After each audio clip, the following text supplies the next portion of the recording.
Paired t-test is a powerful tool of comparing related data. The paired t-test is also known as the dependent sample t-test or matched pairs t-test is a statistical used to determine if there is a significant difference between means of two related groups. It's a powerful tool of analyzing data where each can subjects or entity is measured twice, resulting pairs observation.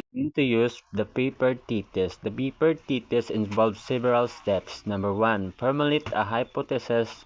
This involves defining the null hypothesis HO, which states that there is no difference between the means of two related groups, and the alternative hypothesis HHA, which states that there is a difference. 2. Calculate the difference scores. Subtract one measurement from the other for each pair of observation.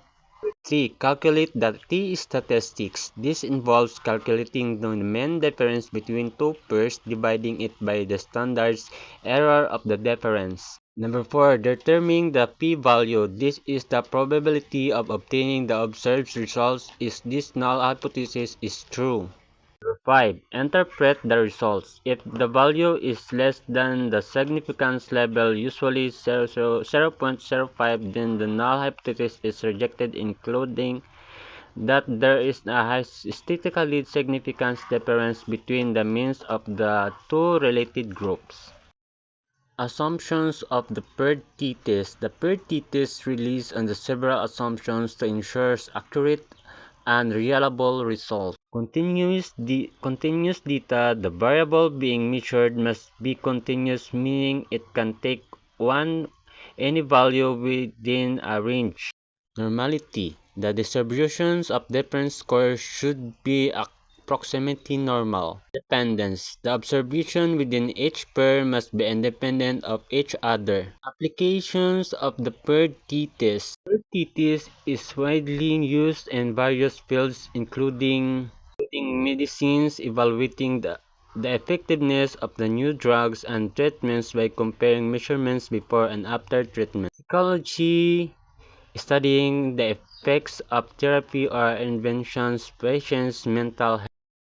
Education, comparing the effectiveness of different teaching methods by analyzing students' test scores before and after instruction. Business, analyzing the impact of marketing, comparing or product change by comparing sales figures before and after implementation. The real-world scenario. A company wants to test the effectiveness of a new training program on employee performance. They measure the performance of samples of employees before and after completing the program. Dependent variable. Employee performance measured using a standard performance evaluation scales. This is the continuous variable. Dependent variable. Training program or new standards. This is a categorical variable. T-test is the company would use to a paired t-test to compare an average of performance scores of the employees before and after the training program. Results. If the p-value is less than 0.05, then the company can conclude that the new training program has a statistically significant effect on employee performance. Conclusion. The paired t-test is a powerful tool of comparing the means of two related groups. It is a versatile statistical method that finds application in the various fields. By understanding the principles and the applications of the paired t-test, researchers and professionals can make informed decisions based on the data analysis.